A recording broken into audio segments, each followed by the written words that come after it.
한 주간의 HR 관련 소식을 전달해드리는 주간 인사 노무 뉴스입니다. 뉴스의 자세한 소식은 첨부 파일을 통해 확인하실 수 있습니다. 첫 번째 소식은 고용노동부 및 정부 지원 관련 소식입니다. 정부가 2021년 상반기 주요 업종 일자리 전망을 발표했습니다.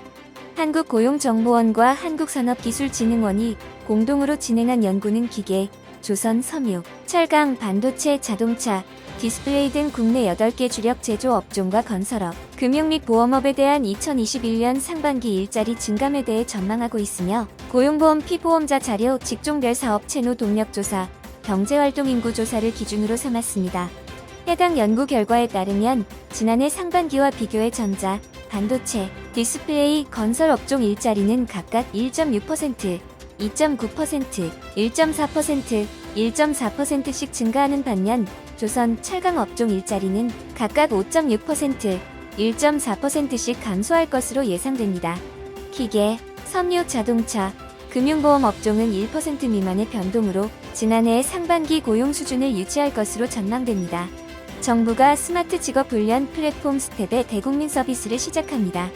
고용노동부는 전 국민의 비대면 평생 직업 능력 개발을 지원하기 위해 추진된 스마트 직업 훈련 플랫폼인 스텝의 1차 고도화를 마치고 1월 27일부터 대국민 서비스를 시작합니다.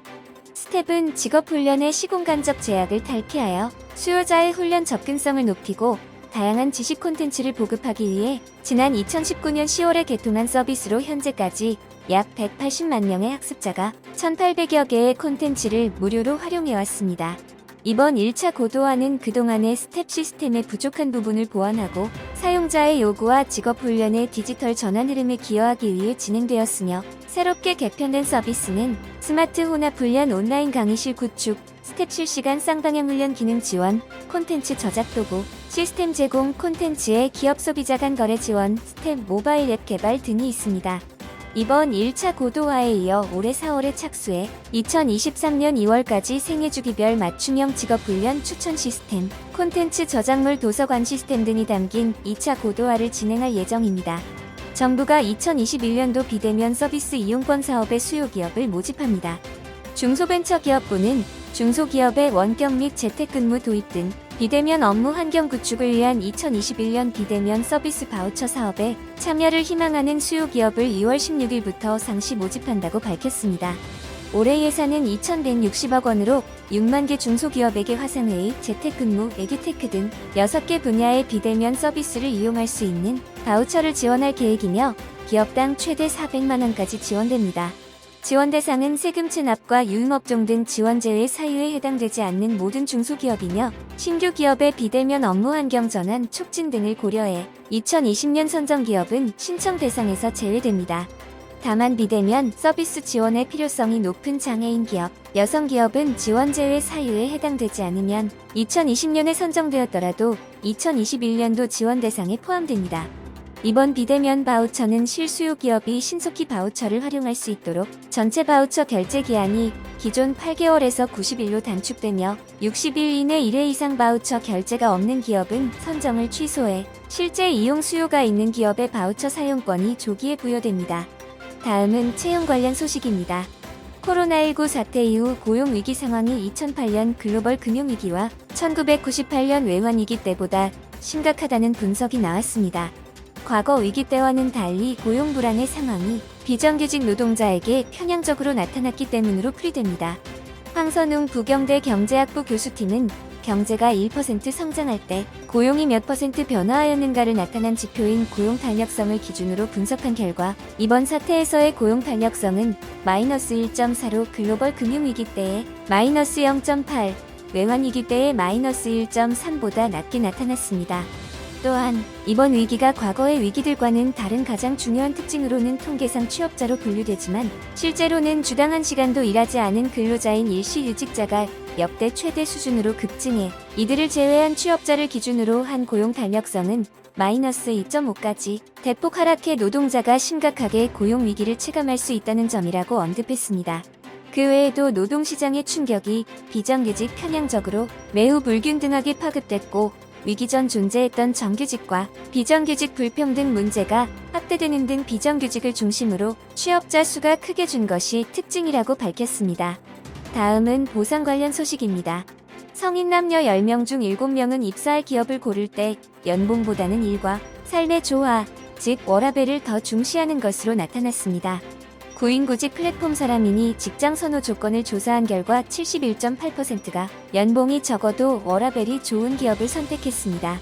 직장인보다는 구직자가 7.6%포인트 더 높게 나타났으며 여성이 남성보다 9.1%포인트 높았습니다.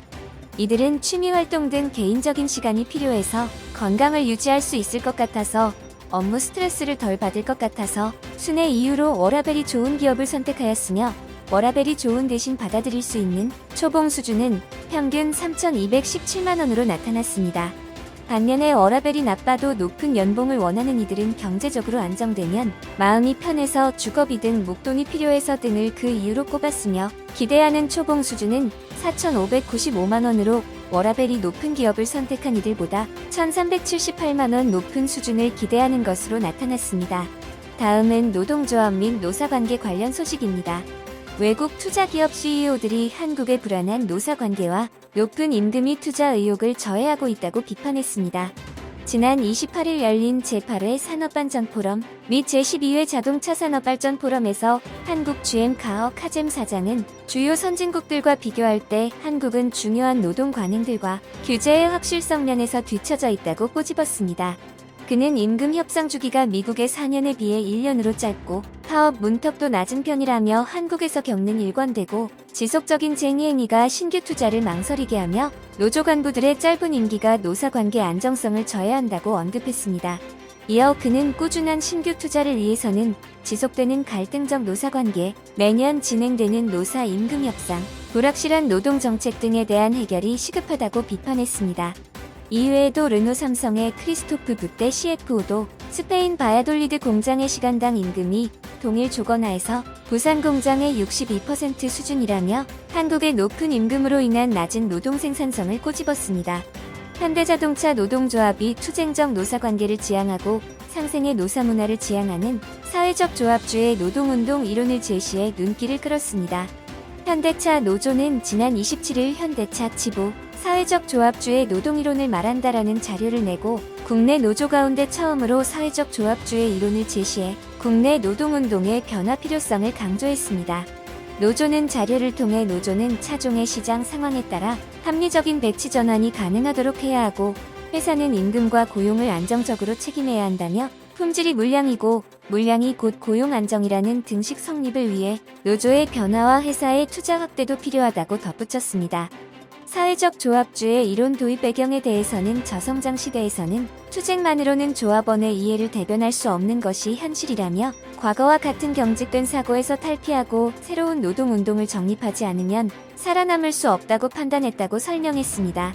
다음은 조직문화 및 글로벌 HR 관련 소식입니다. 코로나19로 재택근무가 일상으로 들어왔지만 일과 삶의 경계가 모호해지고 회사에 있을 때보다 일을 더 오래 하는 것 같다는 불만에 대해 구글에서 재택근무에서의 워라밸을 유지하는 팁을 제안했습니다. 구글의 생산성 총괄 책임자 로라 메이마틴은 지난 27일 한국 언론들을 대상으로 진행한 미디어 라운드에서 일주일에 하룻밤 정도는 휴대폰이나 컴퓨터 같은 기기와 멀어지는 것이 재택근무에서의 워라밸을 유지하는 방법이라고 조언했습니다. 매일같이 전자기기를 옆에 두면 업무가 끝난 밤중에도 아무 생각 없이 전자기기 화면을 보게 되고 이는 소모적인 휴식으로 다음날 생산성을 저해한다며 가족과 함께하는 산책이나 집안일, 대화 등의 생산적인 여가 활동을 통해 정신적인 휴식을 취하고 일주일의 활력으로 연계해야 한다고 강조했습니다. 또한 재택근무 시 당일의 우선순위를 설정해 미리 계획을 세우고 움직이며 하루 중 자신의 생산성이 가장 높은 시간대를 파악해 중요 업무를 배치하는 것이 중요하다고 조언했습니다. 다음은 노무 및 법률 관련 소식입니다. 기업 규모에 따라 장애인 의무 고용 미이행에 따른 부담금을 차등 부담하는 방안이 추진될 전망입니다. 한국장애인 고용공단의 연구에 따르면 장애인 차등 고용부담금 제도를 도입할 경우 국가가 징수하는 부담금 총액은 큰 변화가 없는 반면 장애인 고용률은 높아지는 것으로 나타났습니다. 현재 우리나라는 장애인 의무고용 미이행률에 따라 일정 금액을 부과하는 정액제 방식으로 이로 인해 자금 여력이 풍부한 대기업은 부담금을 납부해 장애인 고용을 회피하고 작은 기업은 상대적으로 큰 부담을 느껴왔다는 지적이 있었습니다. 이에 연구팀은 각 기업에 근무하는 비장애인 근로자의 평균 임금에 비례해 기업별로 의무고용 부담금을 차등적으로 부과하거나 기업 규모에 따라 부담금을 차등, 적용해 시뮬레이션한 결과 전체 장애인 고용률은 2.87%에서 2.94%로 높아지고 총 부담금 규모도 6,194억 원에서 6,316억 원으로 늘어났습니다. 국회 환경노동위원회에서도 장애인 의무고용 부담금 제도가 장애인 고용을 촉진하기보다 사업주들에게 회피수단으로 악용되고 있다며 실효성 있는 장애인 고용 촉진을 위해 차등 부담금 제도 도입 등을 검토해 입법을 준비하겠다고 밝혔습니다. 노사합의 없이 도입한 포괄임금제는 무효로 봐야 하고 설령 노사가 약속했더라도 개별 노동자가 그 사항을 인지하고 있을 정도로 명확한 합의가 있어야만 적용할 수 있다는 취지의 법원 판결이 나왔습니다. 부산고등법원은 한국항공우주산업 전현직 노동자 1,421명이 제기한 임금소송에서 사측이 제기한 항소를 기각하고 원고 승소 판결을 했습니다. 항공우주산업은 1994년부터 2018년까지 연장 근로수당을 별도로 지급하지 않는 포괄임금제를 운영하였는데 1심에서 사측은 항공우주산업의 전신인 삼성항공에서 시간 외수당으로 지급한 자기계발비를 항공우주산업 출범 후 기본급에 포함해 지급한 역사를 기반으로 노사가 합의하였다고 주장하였습니다. 그러나 재판부는 기본급에 포함한 자기계발비가 시간 외수당 명목이라고 명시한 협약이 없다며 노동자의 손을 들어줬습니다. 2심에서는 연장, 휴일, 야간 근로수당을 기본급으로 전환한다는 취지로 노사가 작성한 복지후생합의서를 사측에서 증거로 내세웠습니다. 그러나 재판부는 포괄임금 약정은 시간 외수당에 대한 포기 성격이 있기 때문에 단체 협약뿐만 아니라 개별 노동자와의 합의가 있어야 한다며 근로계약서에 포괄임금제 운영 상황이 명시되어 있으면 개별 노동자와도 약정되어 있는 것으로 볼 수 있으나 복리후생합의서만으로는 포괄임금 약정이 이뤄졌다고 볼 수 없다고 판결했습니다. 이번 주 주간인사 노무뉴스는 여기까지입니다. 다음 주는 더 유익한 소식으로 찾아뵙겠습니다. 감사합니다.